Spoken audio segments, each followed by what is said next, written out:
England came so close to what would have been a very famous victory in that first test. Question now is, are they going to get as close in the second one? And if so, can they actually bring it home this time? My name is Mark. Let's talk rugby.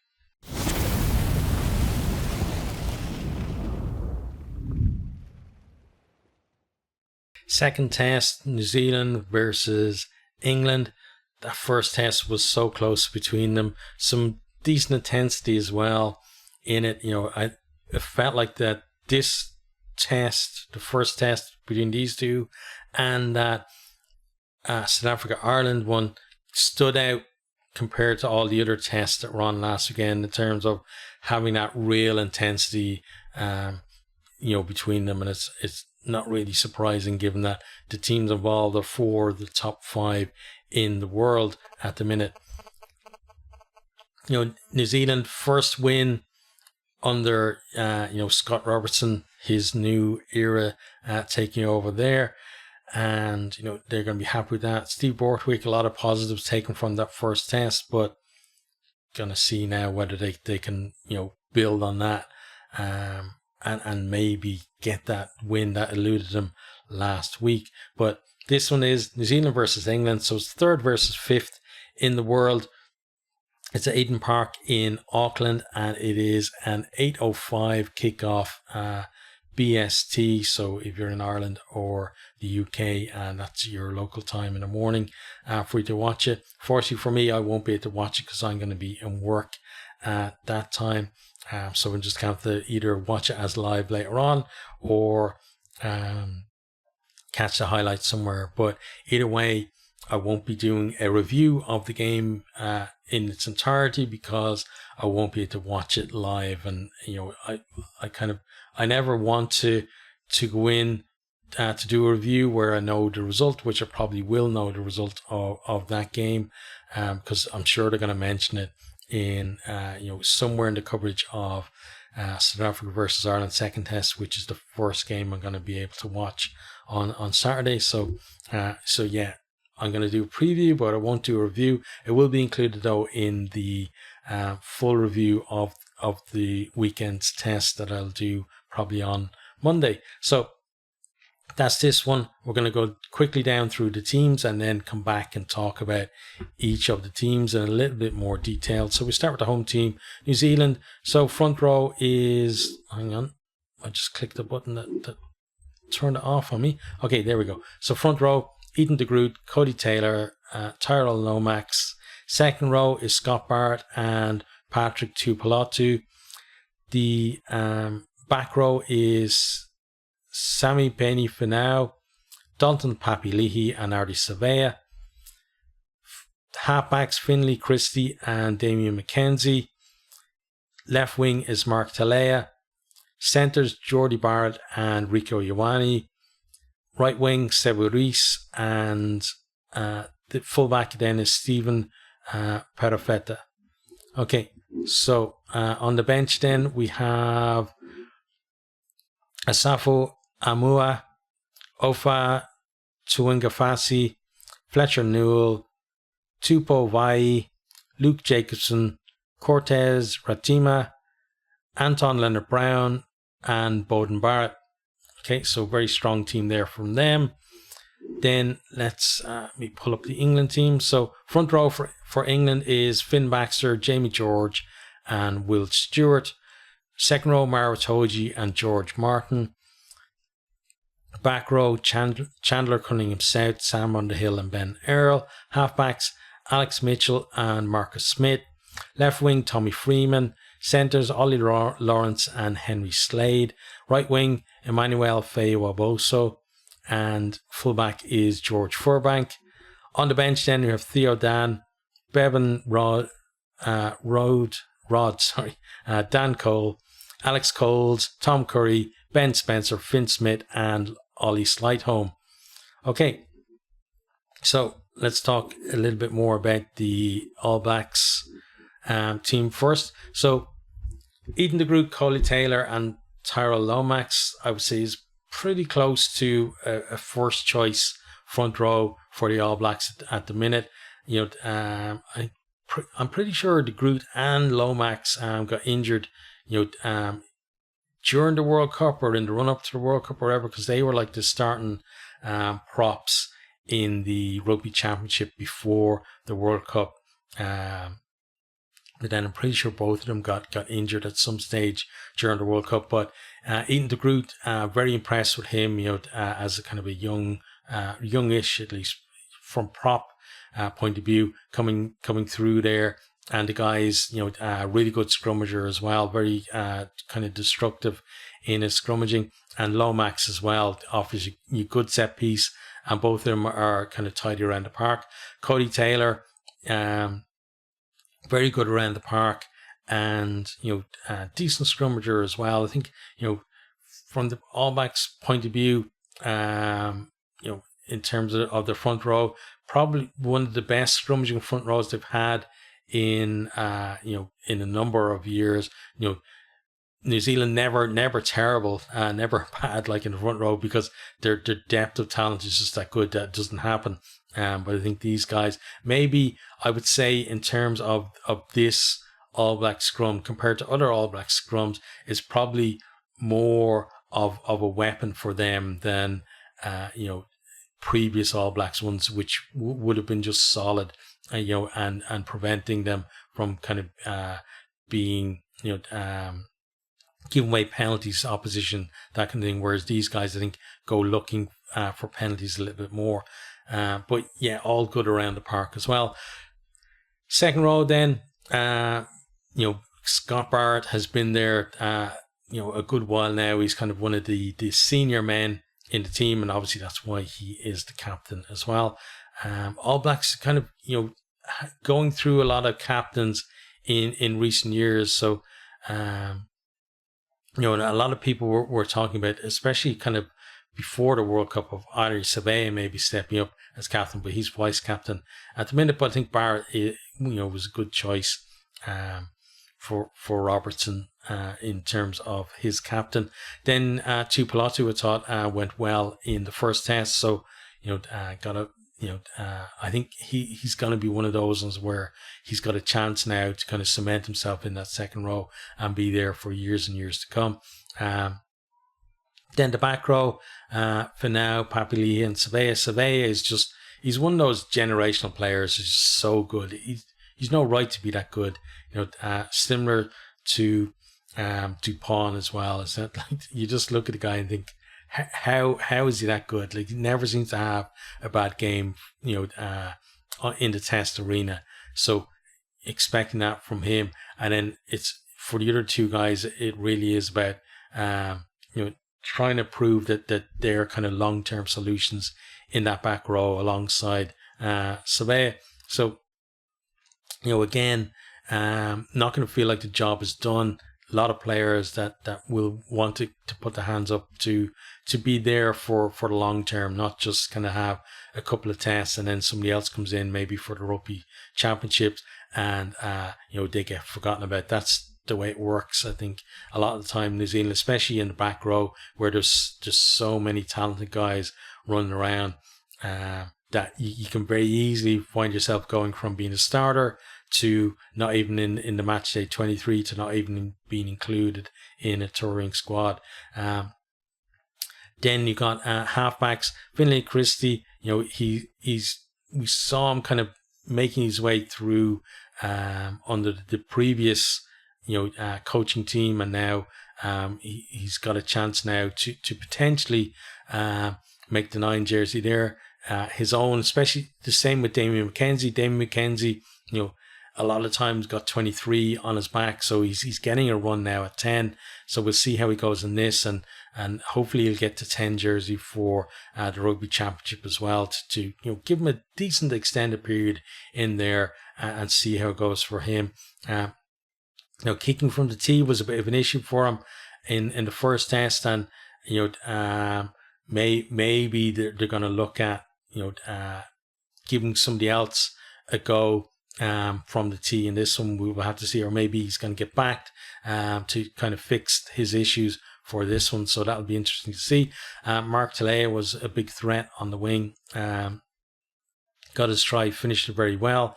Then Jordi Barrett and Rico Ioane, really good centre combination. It felt like for a long time, because like New Zealand historically have always had really good centres, and they've always had really good partnerships in the centres as well. But it felt like for a long time they were kind of churning through, combinations in that midfield, trying to find one that really would click for them. And they finally kind of landed on Barrett and Ioane, and those two seem to complement each other very well in there as well. You got Severis then on the right wing there, and another guy who knows his way to the try line. Perofeta, haven't seen much of him playing, so just the highlights of the first test is all I've got to go on. But looks like a decent player there as well, and potentially just another kind of star. Unless you watch a lot of Super Rugby, another star that's going to just kind of come out and suddenly be there as one of the best players running about at full back. Then on the bench, got a lot of got a kind of a mix here as well. You've got the likes of Vai, Newell's been around a bit as well. Twinga Fassi, obviously, Leonard Brown and Barrett all kind of been involved in the All Blacks previously. Leonard Brown was one of those players that they tried when they were churning through those midfielders as well. So lots of kind of impact to come off that bench of them there. And then you've got players like Aomua and Jacobson, and then Ratima is on debut as well, who aren't as kind of exposed to Test rugby as much, but still really good players as well who are going to come on. And I like how they actually call it starting and impact as well, when they name their team rather than the bench. So we'll see what impact they do have on the game. Then if we have a look at the England team, so England, they got Finn Baxter there. He pretty sure he came on, or he was brought in. It's because Joe Marler's injured. I'm pretty sure that's the deal there. Jamie George there, captain, and Will Stewart. So England kind of, they don't seem to have, other than George as captain, they don't seem to have a very settled front row. There's a lot of, there's not that much between the props, starters, and the bench as well. So you see them kind of rotating through their props at the moment. So it's going to be interesting to see how these three go as a combination in this one. Then you got Mara Toji, who's one of the fixtures there in the second row. He's always, if he's fit and available, he's playing. It's as simple as that. He's got George Martin alongside him there as well in the second row. Those two have been a good combination previously, so gonna have to go really well together again in this one. Then you got Chandler Cunningham South, who has shown previously he's got good impact from the bench. Starting now, can he kind of bring that same intensity there as well? You got Sam Underhill and Ben Earl there as well. Ben Earl obviously got kind of shook off for one of the New Zealand tries, so that definitely going to want to try and make up for that as well. Underhill, got to see him being more of a threat at the breakdown, I think, as well. When England are going well, you're going to see Underhill, Itoji, etc., just getting in there over the ball, winning penalties, winning turnovers, and then big celebrations as well. Halfbacks, then you got Alex Mitchell. Really like him at 9 because he's very lively and not afraid just to tap and go and see what comes of it, and runs nice support lines as well. Marcus Smith, we know he has the skills running the back line there as well, but kicking off the tee was an issue similar to Mackenzie. Actually, last weekend for, a lot of kind of 10s wasn't the best day at the office really off the tee, but he's in there again, I think, it's weird with England because there's always seems to be a debate over who's 10, because when it was Owen Farrell there, or George Ford, it was all like, well, no, Marcus Smith should be the starter. Now that Marcus Smith is the starter, if things don't go well, you're going to find people saying that, well, no, actually, we meant Finn Smith. He should be the starter. And there always seems to be a debate about it. Nobody ever seems to be sure. Like Wilkinson was probably the last number 10 who everybody said, yeah, he's the guy that should have the 10 shirt. That was absolutely nailed on. But at the moment, it's Marcus Smith's there, and I think he's done enough definitely to retain that jersey. At the minute, got Tommy Freeman, good threat on the left wing. Centre pairing, Ori Lawrence and Henry Slade. Very similar to New Zealand, where England went through tons of combinations in the centres to try and find one that works. And I don't think Manu Tuilagi coming in and out with injuries and stuff kind of helped them with that either. But Lawrence and Slade, for me, is probably the combination they should stick with for a while, because there's a lot of upside, I think, from those two guys together. And upside, Manuel Fei-Waboso, definitely a lot from him as well. Guy, he's a good finisher, and also looks to get involved in the game as well. Doesn't just kind of hang out on his wing. George Furbank, I was kind of, when he came in during the Six Nations instead of Stewart, I was kind of a bit, not sure about him because I don't watch that much Premiership, but absolutely converted now, and he's definitely the right option from fullback, because in terms of decent on defence, but it's what he gives you going forward that Stewart couldn't. Really, that makes the difference, I think, for England. On the bench then, Theo Dan, Bevan Rod and Dan Cole. So, they got to come on and give impact. And because of, again, how close it always is, at least in recent years for the England front row, that, especially for Bevan Rod and Dan Cole, could come on and play well. And, going into kind of into the autumn, tests, they could see themselves as starters rather than on the bench. Then you got Alex Coles there covering second row. Tom Curry, a guy who probably feels like he's got a shout as well to put his hand up for future starts. Got Ben Spencer covering 9, and Finn Smith, definitely could come on and produce a performance that will get the debate raging about the 10 shirt again. And the guy that I'm really excited to see as well, Ollie Slightholme, because through the European season, what I saw him, the guy was absolutely excellent.